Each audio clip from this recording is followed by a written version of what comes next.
Okay, let's unpack this. When you hear about AI in accountancy, the conversation can feel a little, well, polarized. Yeah, yeah, very much so. It's either, the magic bullet or the end of days for the profession. Exactly. But we've been looking at some key material that gives a much more, let's say, balanced view. That's right. We're focusing this deep dive around insights from a white paper by Capium, which really tries to cut through that noise. Hmm. It's less about the hype or the scaremongering and more about the practical reality on the ground. So our mission today is really to pull out the most useful takeaways from this particular perspective, giving you a grounded understanding of what AI actually means for your firm, like right now. And this source frames the core question really well, I think. It moves beyond, will AI replace us? Yeah, that old chestnut. Right. Instead, it asks something much more strategic. How do we adapt so AI enhances what we accountants uniquely do? That shift in thinking feels crucial. It is. And it's the theme we'll keep circling back to. Okay, so why AI? Why now? What's pushing it into the spotlight for accountancy firms specifically? The source points to what? Three main Yeah, drivers? three big forces converging. First off, just the sheer volume of data. I mean, firms are drowning in it. Right. And a lot of it is unstructured stuff. Emails, scanned receipts, notes from calls, that kind of thing. Not neat rows and columns. So trying to process that manually just doesn't scale. Exactly. It's becoming, frankly, unsustainable, which leads straight into the second point. Massive cost and efficiency pressure. Ah. Clients want more value, faster responses.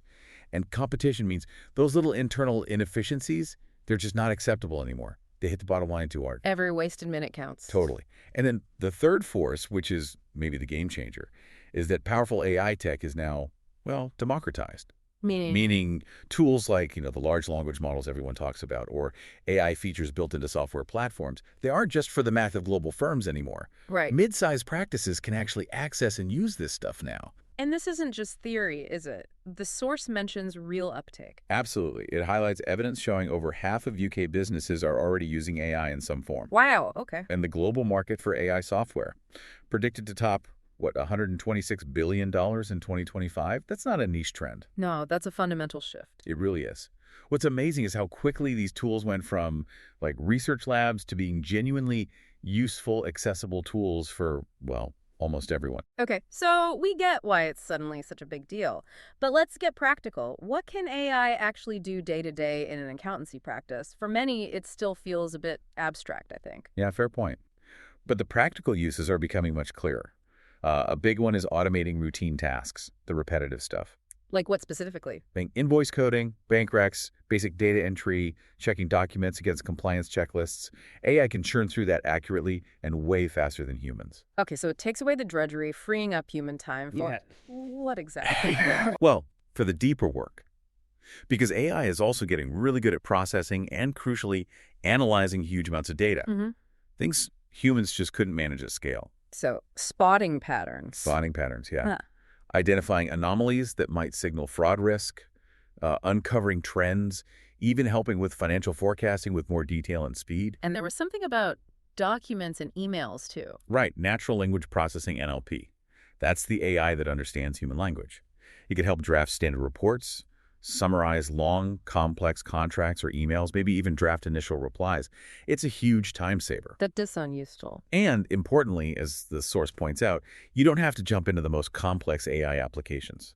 For many firms, the entry points are simpler, like automating parts of the approvals workflow, maybe streamlining the month-end close, or getting real-time alerts for suspicious transactions. You can start relatively small and still get real benefits. So AI handles the data crunching, the automation, but what about the stuff it can't do? The white paper is quite clear on this, isn't it? Oh, absolutely. It draws a very critical line. Despite all the power, AI fundamentally lacks, well, strategic judgment. It doesn't have wisdom or intuition based on experience. So the source lists specific things AI just isn't capable of? Like, Yeah.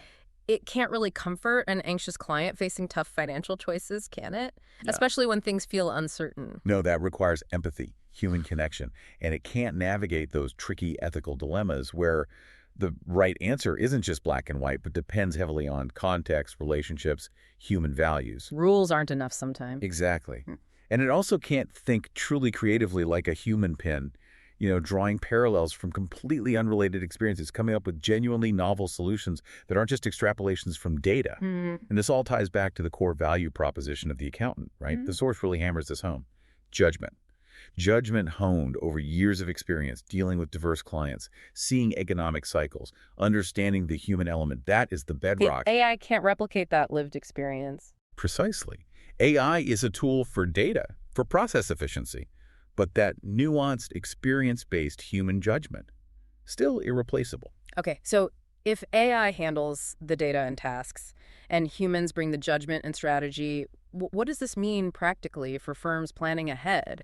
What should managing partners be focusing on? The source laid out 4 key lessons, I believe. Yeah, 4 really practical takeaways. First one, don't wait for perfect understanding. You don't need a PhD in AI. Right. You just need to grasp what problems AI can solve in your specific firm and where your team's valuable time is getting bogged down in those kinds of tasks. The message is start small, experiment, but start now. Don't get stuck analyzing forever. Find a pain point, apply AI, learn. Got it. Lesson 2. Focus on integration, not just acquiring tools. Don't just buy the latest shiny AI object and hope it works. Think about how to embed these capabilities into your existing workflows, especially within your core practice management systems. The aim is seamless enhancement, not another isolated bit of software. Make it part of the flow. Exactly. It has to work with your people and processes. Yeah. Which leads to the third lesson, maybe the most critical one, culturally speaking. Empower your people. Don't aim to replace them. Okay, this is important. Very. The white paper is clear. AI isn't primarily about cutting headcount. It's about freeing up your talented team members from the routine stuff. So they can do more of the high-value work. But precisely. More advisory, more strategic insight, building stronger client relationships. That's where the real, irreplaceable value lies. Use AI to clear the path for that work. Makes sense. And the 4th lesson. Upskill strategically. Future-proofing isn't just about tech. It's about people. Help your team see AI as a co-pilot, an assistant, not a threat. How do you frame that? Frame the training not just as learning software X, but as developing new ways to deliver better service with AI support. It's about service evolution. So it's shifting the mindset from fear to opportunity. Yes, exactly. Seeing it as a path for professional growth and better client outcomes. Okay, so let's circle back to that initial question the source posed. Not, will AI replace accountants, but the real question, the one that truly matters, according to this source, is who adapts? Right, and the implication seems pretty stark. Firms that actively embrace AI, integrate it thoughtfully, see it as an ally. They'll operate faster, they'll likely make smarter decisions based on better insights, and they'll build more resilient, future-proof practices. And the flip side, those who wait too long or try to ignore it. Well, the risk is they get outpaced. Maybe not immediately by the global giants, but by their more nimble, adaptable competitors who figure out how to effectively blend human expertise with AI capabilities. So the conclusion from this source isn't really about choosing one over the other, AI versus accountants. No, not at all. It's about recognizing the unique strengths of both. It's about strategically building a firm where humans and AI work together, each playing their essential part. Synergy, really. Yeah, it's about collaboration, not a competition.